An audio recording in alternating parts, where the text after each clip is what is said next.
Selamat datang di Kupas Firman, Firman Tuhan untuk menguatkan hidupmu. Apapun untuk menolak Yesus. Kenapa? Karena semua orang kaya, semua orang kuat, semua orang besar, semua orang pintar yang pernah hidup dalam sejarah dunia, dari zaman Adam hingga pada hari kebangkitan kelak, tak seorang pun yang mampu meluputkan dirinya dari kematian. Tapi hanya Dia yang telah lahir 2000 tahun lalu di sebuah kandang domba di Bethlehem, yang telah mengalahkan kematian dan bangkit pada hari ketiga. Dan karena begitu besar kebangkitan itu, maka para murid rela mati demi Dia. Kenapa?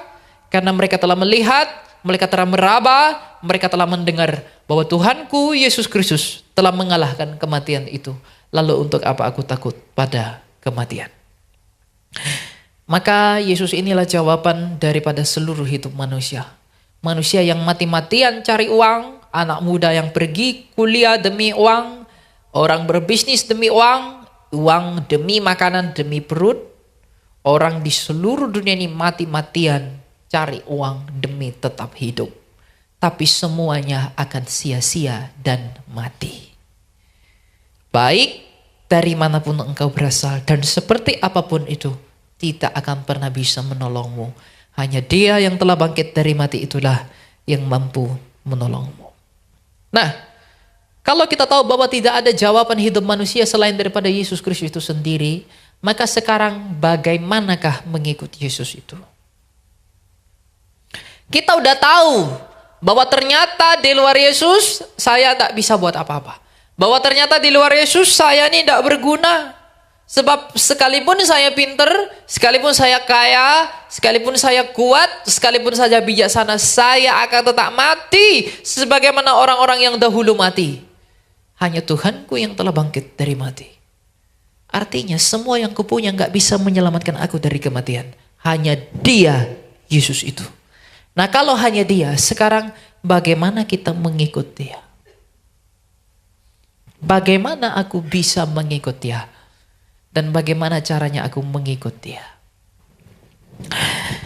Dalam Injil Matius pasal ke-5 ayat yang ketiga, Kristus dalam ucapan sabda bahagianya membuka sabda bahagia dengan hal yang paling penting untuk kemudian dapat menikmati seluruh anugerah daripada Allah. Matius 5 ayat yang ketiga dikatakan, berbahagialah orang yang miskin di hadapan Allah, karena merekalah yang mempunyai kerajaan surga.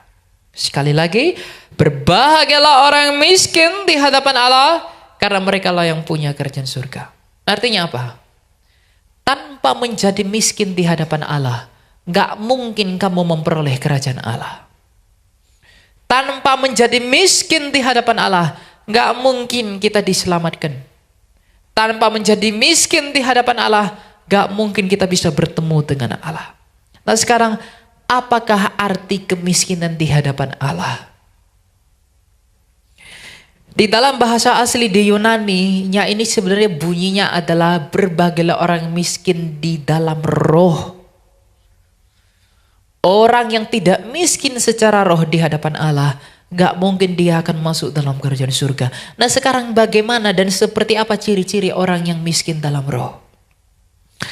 Orang yang miskin di dalam roh, Makarius pernah mengatakan, tanpa kemiskinan rohani gak mungkin ada pertobatan. Tanpa kerendahan hati gak mungkin ada pertumbuhan rohani. Orang yang miskin secara rohani adalah orang yang tahu dan sadar bahwa dia adalah orang berdosa. Orang yang miskin secara rohani adalah orang yang mengerti bahwa dia memang tidak mampu hidup tanpa pertolongan Allah. Orang yang miskin secara rohani adalah orang yang setiap hari merasa diri tidak pernah layak di hadapan Allah. Orang yang miskin di hadapan Allah adalah orang yang setiap hari datang kepada Allah memohon pengampunan dan belas kasihan-Nya. Orang-orang seperti inilah yang berkenan di hadapan Allah. Orang yang miskin secara rohani adalah orang yang tidak memandang dirinya, tapi dia memandang kepada seluruh kepenuhan Allah. Dia melihat dirinya sebagai orang yang berdosa, tapi dia melihat Allah sebagai yang mulia. Dia tidak memaksakan kehendak. Orang yang miskin di hadapan Allah tidak penuh dengan ambisi. Orang yang miskin di hadapan Allah adalah orang yang rendah hati, menerima seluruh keputusan Allah dalam hidupnya. Orang yang miskin di hadapan Allah adalah orang yang rela menerima seluruh keputusan Allah dalam hidupnya. Dan orang yang miskin di hadapan Allah adalah orang yang menyerahkan dirinya penuh kepada Allah. Tanpa menjadi miskin di hadapan Allah, tidak mungkin kerajaan Allah itu diberikan kepada kita. Sekarang banyak pengajaran gereja mengajarkan kamu untuk penuh dengan ambisi. Itu membuang kamu ke neraka. Itu melemparkan kamu kepada maut. Orang yang penuh dengan ambisi adalah orang yang tidak merelakan dirinya kepada kehendaknya Allah. Maka Tuhan Yesus mengatakan, kalau kamu tidak miskin di hadapan Allah, tidak mungkin kamu masuk dalam kerajaan surga. Sebab kerajaan surga hanya diperkenankan bagi mereka yang miskin di hadapan Allah. Mungkin tidak orang untuk sakit mata pergi ke dokter gigi. Tidak. Tidak mungkin kita pergi ke dokter gigi kalau kita nggak sakit gigi. Nggak mungkin kita pergi ke dokter mata kalau kita nggak sakit mata. Dokter gigi nggak akan berguna bagi orang yang nggak sakit gigi. Dokter mata nggak akan berguna bagi mereka yang nggak sakit mata. Maka Kristus yang mengampuni dosa tidak akan berguna bagi mereka yang tidak merasa diri berdosa. Maka menjadi miskin di hadapan Allah adalah menyadari dosa-dosamu. Antonius yang agung dari Alexandria pernah mengatakan, bukan orang yang bermukjizat yang diberkati, bukan orang yang hebat yang diberkati, bukan orang yang bernubuat yang diberkati. Orang yang paling beruntung dan diberkati adalah orang yang melihat dosa-dosanya sendiri. Dan bagaimana cara saya melihat dosa-dosa saya? Kalau kerajaan Allah diberikan kepada mereka yang miskin di hadapan Allah, dan orang yang miskin di hadapan Allah adalah orang yang melihat dosa-dosanya sendiri, maka bagaimana cara saya melihat dosa-dosa saya sendiri? Yesaya mengatakan, di dalam tinggal diam dan tenang kamu menemukan Allah. Petrus mengatakan, di dalam berdiam kamu bertobat. Maka untuk bisa tahu kita ini orang berdosa dan menyadari kita adalah orang berdosa, kita perlu berdiam diri.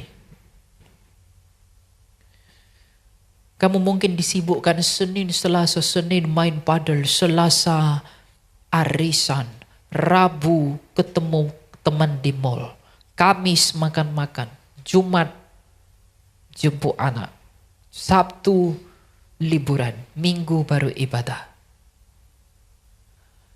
Orang yang gak pernah berdiam diri di hadapan Tuhan gak akan bisa mengerti siapa dirinya. Ketika kita berdiam diri di hadapan Tuhan, kita itu seperti air yang keruh, kotoran dalam air yang keruh. Dosa yang adalah kebiadaban itu bergejolak di dalam kita dan berusaha menarik kita kepada seluruh tuntutan dosa itu. Haus, validasi, sombong, mencari pengakuan, mau pacar seperti ini. Dosa dalam diri kita ini berusaha menarik kita ke segala arah. Makanya Paulus mengatakan, apa yang tak aku suka itulah yang kulakukan. Dia menarik aku ke sana, dia menarik aku ke sini. Dosa di dalam diri kita menarik kita ke segala arah yang tidak beraturan. Kita ini seperti air yang keruh di dalam botol. Kalau kamu tidak punya waktu berdiam diri, kamu gak akan bisa melihat dirimu sendiri di hadapan Tuhan. Kalau air itu gerak terus, dia akan keruh dan gak bisa berpikir jernih. Maka kalau kamu sibuk terus dengan duniamu, kamu tidak berdiam diri, sebagaimana botol itu kalau didiamkan, dia akan jernih, yang kotorannya akan mengendap. Maka kalau kamu melatih diri berdiam diri, kamu akan bisa berpikir jernih tentang siapakah dirimu di hadapan Allah. Itulah sahabat. Memahami sahabat itu tidak benar. Hukum 1 sampai hukum ketiga tentang Allah. Hukum keempat adalah sahabat. Hukum 5 sampai ke 10 tentang manusia. Maka Allah dan manusia itu hanya bertemu kalau kamu bersahabat. Allah dan manusia itu terkoneksi kalau kamu bersahabat. Kamu dengan Allah terhubung kalau kamu berdiam diri. Pada saat kamu berdiam dirilah, Roh Kudus itu menghampiri kamu. Berdiam diri kamu itu melihat dirimu, Tuhan. Ternyata aku nggak rohani ya. Tuhan, ternyata aku munafik ya. Tuhan, banyak kesalahanku.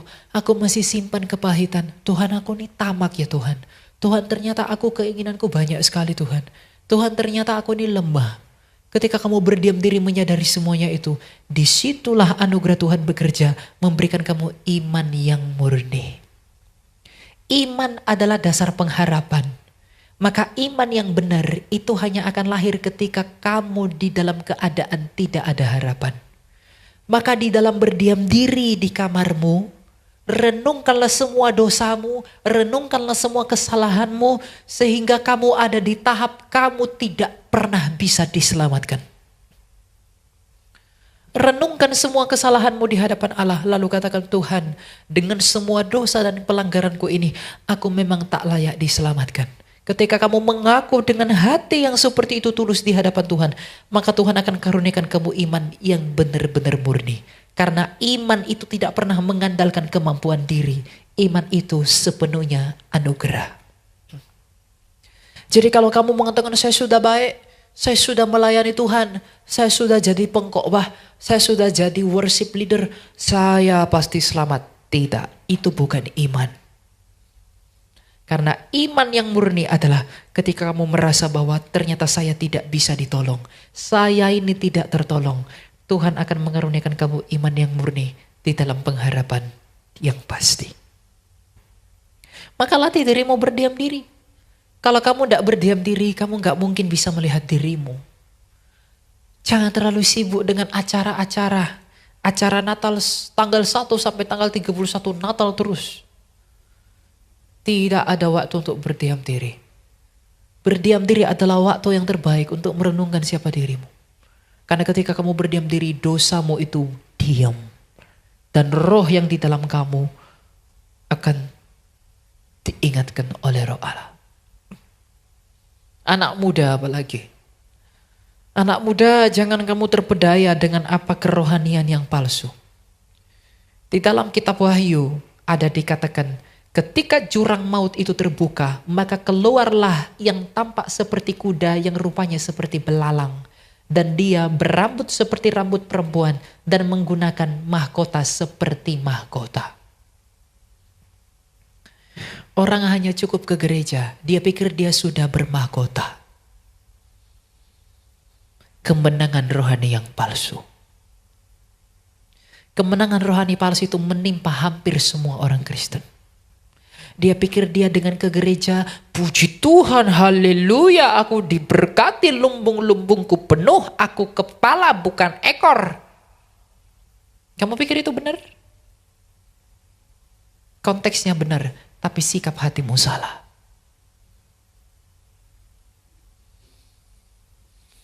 Tidak ada satu-satunya cara untuk bergabung, satu-satunya cara untuk bersatu dengan penderitaan Tuhan adalah kamu harus merasakan rasa sakit. Rasa sakit adalah satu-satunya cara agar kita bisa bersatu dengan penderitaan Tuhan. Orang Kristen yang tidak mau mengalami rasa sakit gak mungkin selamat. Kalau keselamatan dianugerahkan dari penderitaan Kristus di salib, maka kita pun hanya diselamatkan kalau kita menerimanya di dalam proses penderitaan. Orang Kristen yang gak menderita tidak mungkin selamat. Karena hanya melalui penderitaan kamu bisa miskin di hadapan Allah. Menderita itu bukan cari penderitaan, tidak. Menderita itu batinmu benar-benar sadar bahwa ternyata aku ini orang berdosa. Dan ketika kamu sadar, jiwamu sorrow melihat keberdosaanmu di hadapan Allah, itulah penderitaanmu.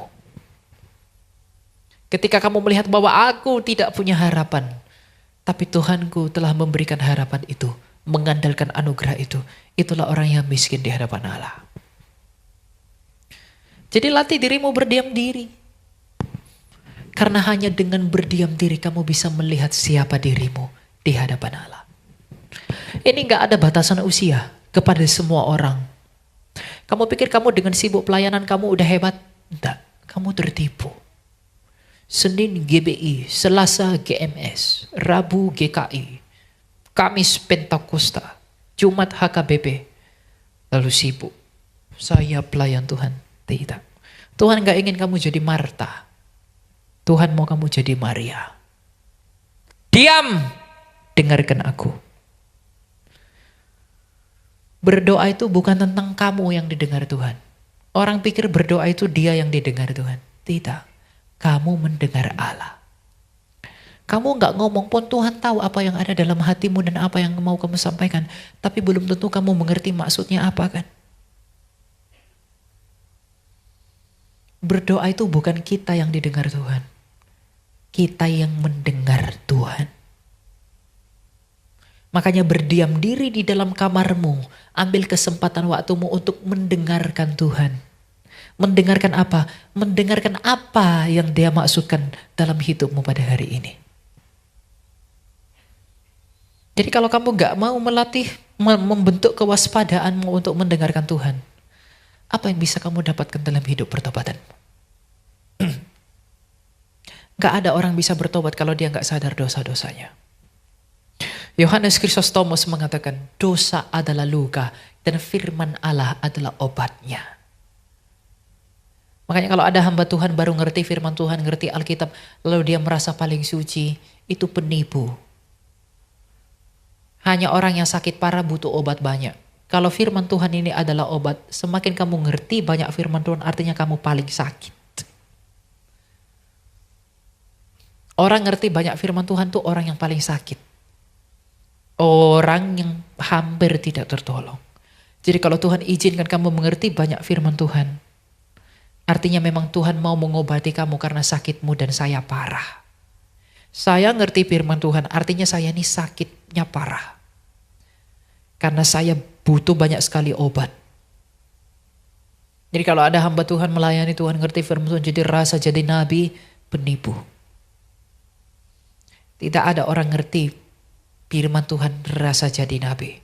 Paulus, pelayan Yesus Kristus yang setia itu, ketika ia bertemu dengan sekinah Yesus Kristus, pada akhirnya hidupnya berbalik, ikut Tuhan. Dan ketika dia mengikut Tuhan, dia mengatakan semuanya oleh karena anugerah. Dia memuji dan memuliakan Allah atas seluruh kepenuhan anugerah Allah dalam hidupnya yang menarik dia dari dosa kepada keselamatan. Tapi mengenai dirinya dia mengatakan apa? Di antara semua orang yang paling hina, akulah yang terutama. Di antara semua orang kudus, akulah yang paling hina, kata Paulus. Di antara pelayan-pelayan Tuhan, akulah yang paling hina. Aku lebih bodoh daripada siapapun. Ketika aku mengikut Kristus, aku menjadi bodoh karena dia. Orang yang kehidupan rohaninya bagus, ketika dia mengikut Tuhan, hidupnya akan berubah jadi lebih baik. Tapi pada saat yang sama dia akan semakin merasa berdosa. Karena semakin obat diberikan kepada orang, obat itu akan memulihkan dia perlahan-lahan.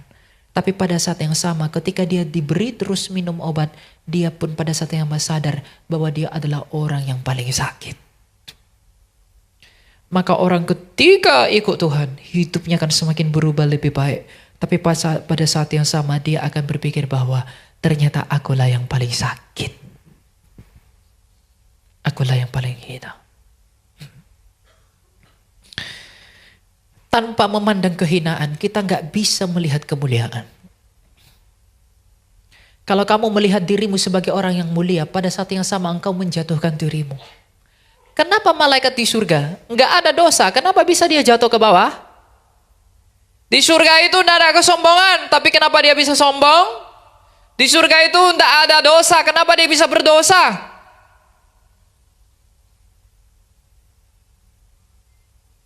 Karena malaikat itu ketika mulai memandang dirinya, dia sombong dan jatuh. Jadi kalau kamu mulai memandang dirimu dan mencintai dirimu, pada saat yang sama kamu sedang belok dari anugerah. Mungkin kamu mencintai ketampananmu, kamu pamer dengan uangmu, kamu cinta dengan dirimu, kamu sibuk dengan hartamu, kamu sibuk dengan bisnismu, kamu 1 kali 24 jam dengan pacarmu, mandi pun kamu teleponan. Inilah cinta, itu bukan cinta, itu penipuan. Saya pernah lihat orang mandi pun dia teleponan. Kenapa begitu? 1 kali 24 jam, 24/7 aku ada bagimu, wahai kekasihku. Tapi 10 menit merenungkan dirinya di hadapan Allah, dia tak punya. Yang menghidupkanmu pacarmu atau kamu? Atau Tuhan? Inilah penipuan itu. Kita tuh tertipu. Saya pun tertipu, kamu pun tertipu. Kamu pikir dengan cukup ke gereja, ngedate ke gereja. Pacaran lain ke gereja, pacaran bareng. Tapi pasangan itu datang ke gereja bukan untuk mendengarkan Tuhan, tapi untuk melihat betapa serasinya kami ini. Kalau pasangan muda, kamu belum menikah, kamu pacaran datang ke gereja, ingat. Tujuanmu datang ke gereja meskipun kamu bawa pacarmu bukan untuk memamerkan pasanganmu sebagai yang akrab. Tapi pada saat yang sama engkau menanggalkan itu. Anggaplah dia tidak ada. Kamu fokus di hadapan rajamu yang sedang memanggil kamu. Orang seperti itulah orang miskin di hadapan Tuhan. Tanpa punya sikap yang gentar terhadap Allah, kita gak bisa mengerti dosa. Kalau kamu mau mengerti hidup, kamu harus mengerti dosa. Karena hidup ini sudah dicemarkan oleh dosa. Tanpa mengenal dirimu sendiri, kamu gak mungkin bisa mengenal Allah. Jadi kalau kamu gak sadar bahwa kita ini adalah orang yang sakit, hina, biadab, rusak, najis, dan kotor, kita gak mungkin punya alasan untuk memberikan diri kita kepada Tuhan. Yang Tuhan mau itu hanya satu dalam hidup kamu dan saya. Dia mau kamu dan saya itu sadar bahwa saya butuh pertolongan dia. Pertolongan apa yang dia tawarkan kepada dunia? Aku mau membebaskan engkau dari perbudakan dosa. Bukan yang lain-lain. Roh Kudus yang keluar dari Bapa yang dialiri melalui Putra itu diberikan kepada dunia untuk menginsafkan dunia ini akan dosa. Jadi bukti bahwa orang penuh dengan Roh Kudus adalah orang yang setiap hari berpikir bahwa dia adalah orang berdosa. Orang yang setiap hari merenung bahwa dia adalah orang berdosa. Itulah orang yang penuh dengan Roh Kudus. Orang yang penuh dengan Roh Kudus bukan yang ketawa-ketawa tidak jelas. Orang penuh Roh Kudus bukan yang sukacita, tapi sukacitanya duniawi sekali. Orang yang penuh dengan Roh Kudus bukan orang yang merasa terhibur, tapi penghiburannya dari hal-hal bendawi. Orang yang bersukacita oleh Roh Kudus adalah orang yang bersukacita ketika Roh Kudus memberitahu kamu sakit. Pada saat yang sama Roh Kudus menuntun kita yang sakit ini untuk datang kepada Dia yang mengobati kita.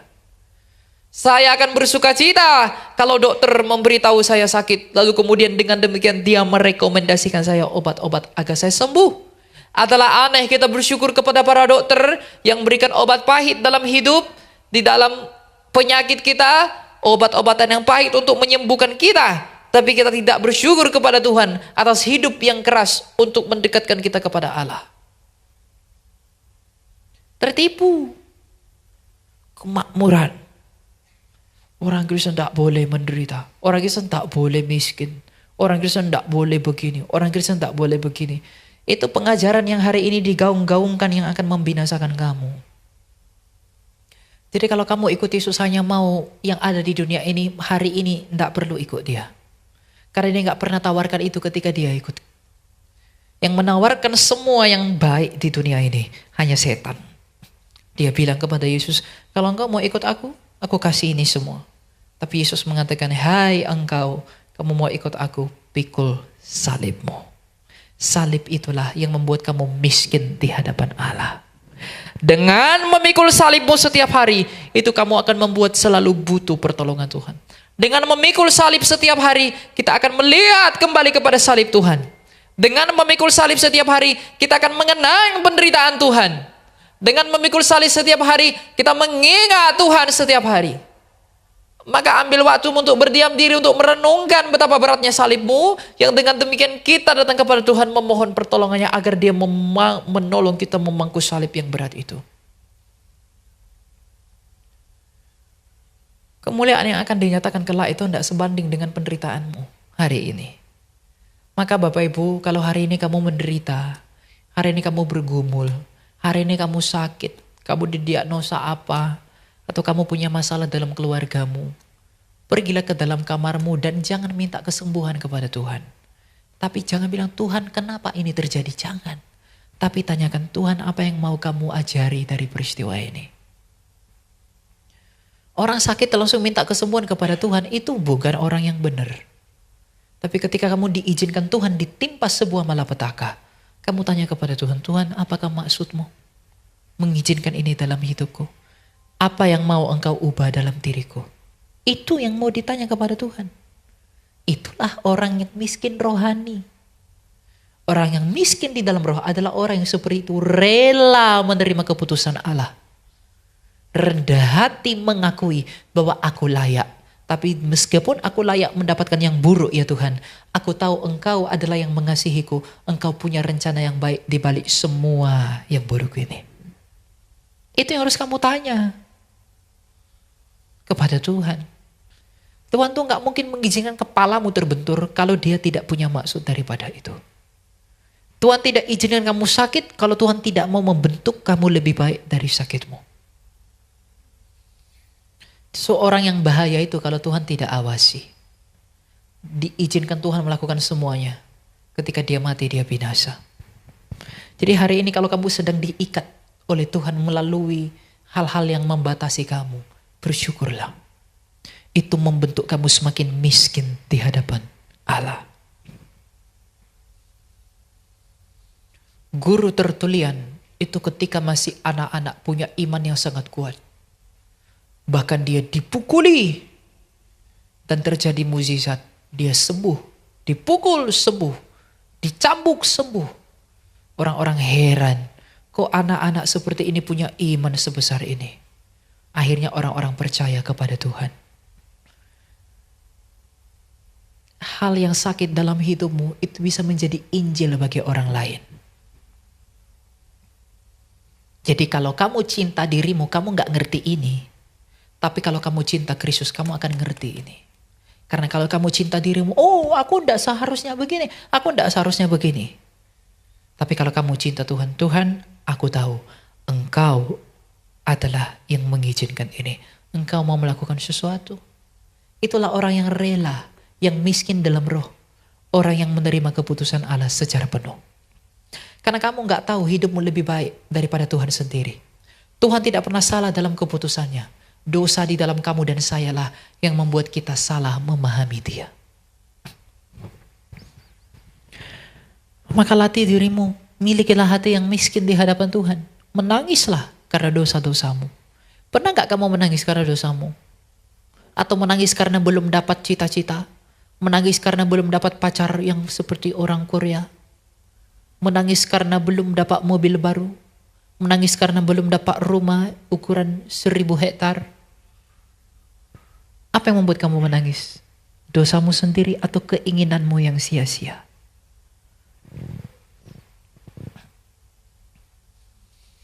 Air mata adalah anugerah yang terindah dalam kehidupan pertobatan. Orang yang sering menangis adalah orang yang hatinya sedang dibersihkan. Kotoran dalam hati itu hanya dibersihkan oleh apa? Air mata dari penderitaan. Cuma kalau saya ngomongin penderitaan di gereja, nggak akan ada yang datang. Saya udah menderita, masa saya ke gereja diajarin menderita? Tapi sebenarnya kesembuhan itu adalah status batiniah. Kebahagiaan itu adalah status batin, bukan benda. Sebanyak apapun benda yang kamu punya agar kamu bahagia, itu gak akan pernah buat kamu bahagia. Kurang kaya apa Antipas? Kurang kaya apa Herodes? Kurang besar apa Khan? Kurang hebat apa Tiberius? Kurang hebat apa mereka semua? Mereka punya, mau makan apapun bisa, beli apapun bisa, rumah sebesar apapun punya. Tapi apakah mereka bahagia? Tidak. Nah, kamu berambisi dalam hidupmu mencari dunia ini agar kamu bahagia, kamu salah. Dunia ini berpikir dengan memiliki seluruh dunia ini aku bisa hidup. Tapi Yesus mengatakan, apa gunanya engkau memiliki seluruh dunia ini kalau kamu tidak punya hidup? Terbalik. Dengan menumpuk uang beribu-ribu juta, aku hidup salah. Kebahagiaan itu status batin. Lihatlah betapa bahagianya Petrus ketika disalib terbalik. Ketika dicambuk, ditikam, dipukuli, dia masih berkata, aku bersuka cita karena Injil Yesus Kristus. Paulus sebelum kepalanya dipenggal di Roma, dia berkata, aku bersuka cita mengingat engkau. Bartolomeus, Andreas, dan rasul yang lain ketika mau digergaji, mereka tetap menginjili. Yohanes sebelum digoreng di minyak panas, dia tetap menyampaikan Injil. Mereka dirugikan secara daging. Mereka tidak punya uang, tapi mereka tetap bahagia sehingga mampu memperkatakan Kristus ketika mereka teraniaya. Kebahagiaan yang seperti apakah itu? Itulah yang sejati. Ketika dalam penderitaan kamu bisa tetap bahagia, itu bukan dagingmu yang bahagia, tapi batinmu. Kalau kamu kaya, yang bahagia itu dagingmu. Batinmu tersiksa. Makanya kalau kamu minta kekayaan, jangan minta itu dulu. Minta dulu kerendahan hati. Jangan kekayaan. Kalau kamu kaya nggak rendah hati, kamu akan tersiksa dengan kekayaan itu. Udah 1 miliar, aduh temanku 5 miliar, kejar lagi. Dapat ini, dapat ini, dapat ini. Akhirnya di mana hartamu berada, hatimu ke situ terus. Kamu lupa tentang Allah. Kamu tidak ingat berdiam diri. Kamu gak ingat dosamu. Tapi kamu fokus mencari nama di dunia ini.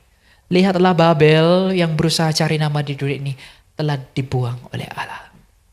Maka setiap orang yang berusaha mencari namanya, baik melalui pelayanan dan di dalam dunia ini, kamu dan saya akan terbuang.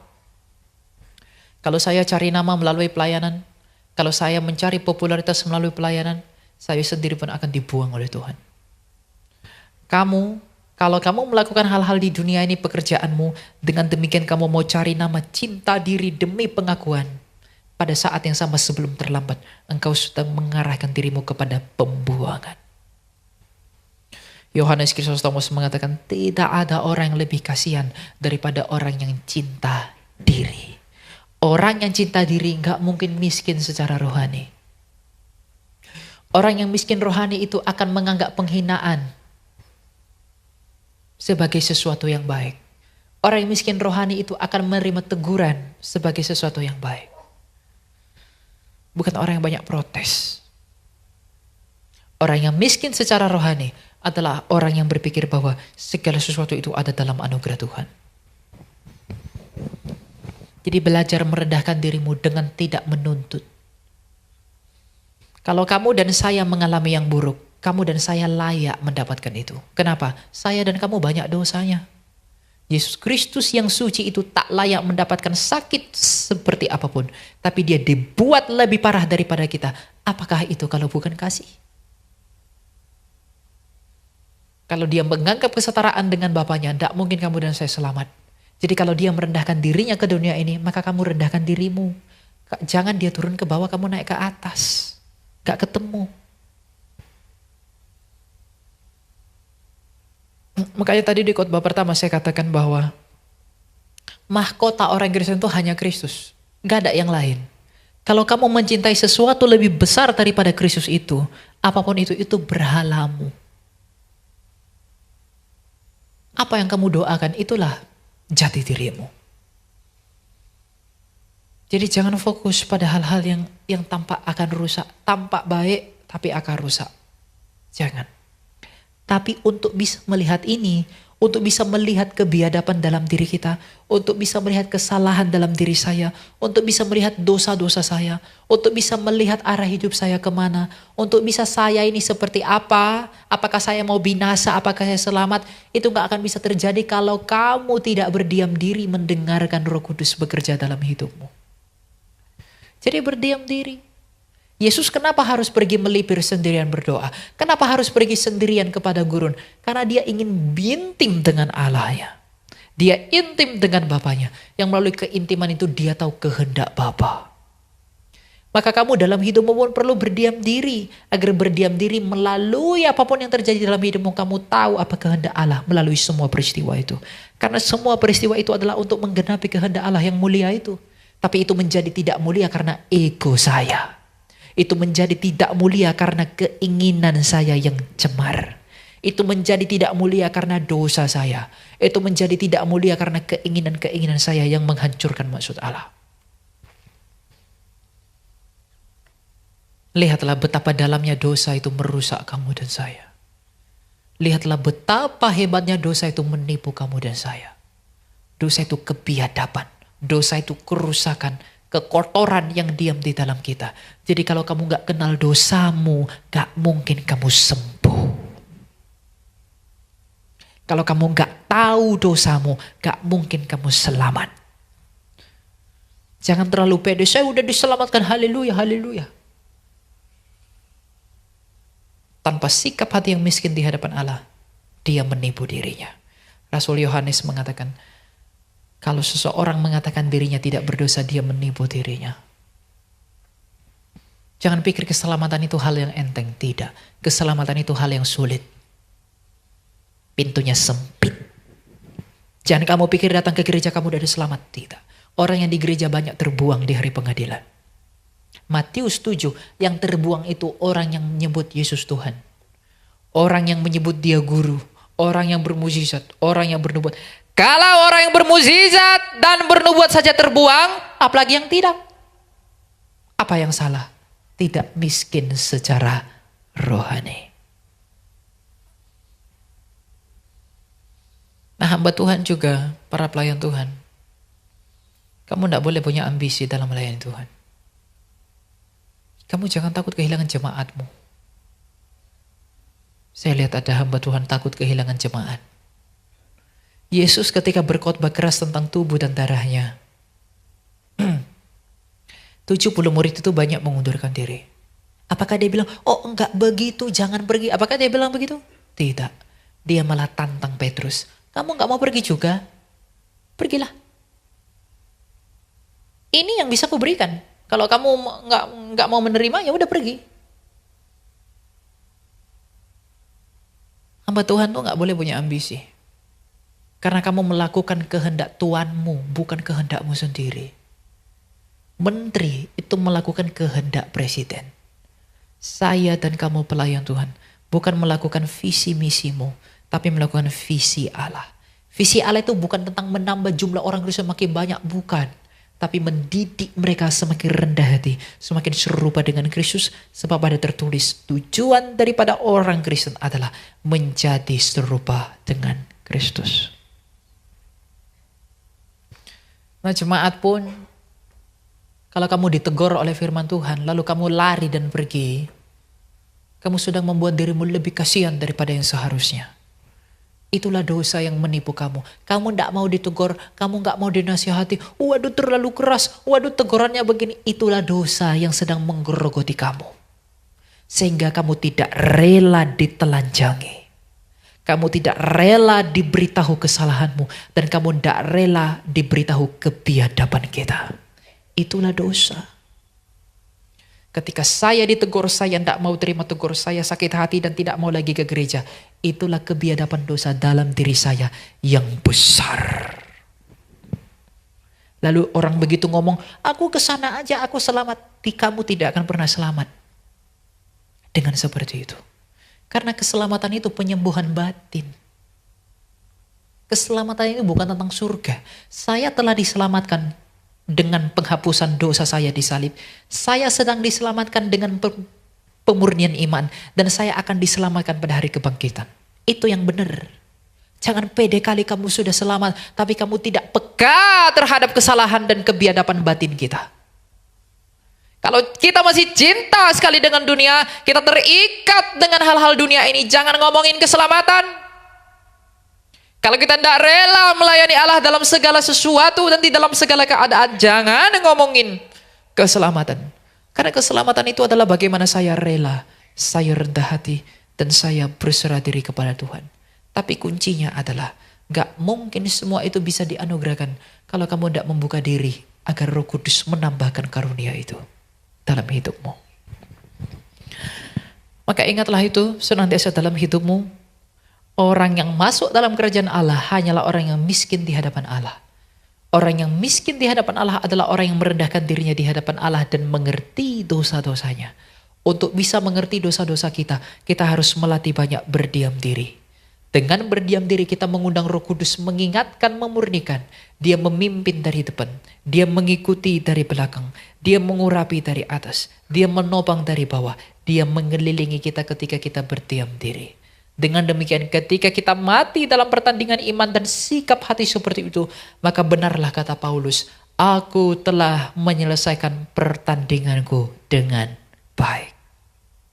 Tanpa bertanding, kalau kamu gak bertanding melawan dosamu, kamu gak mungkin bisa jadi pemenang. Karena pemenang hanya mereka yang berjuang. Ingatlah akan hal itu. Semoga Tuhan menolong Anda dan saya untuk dapat mengerti. Kalau kamu masih sulit mengerti, gak apa-apa. Ini hal yang sangat dalam. Banyak orang gak mengerti. Gak apa-apa. Tapi berdoa kepada Tuhan agar rohnya yang kudus itu menolong kamu untuk mengerti.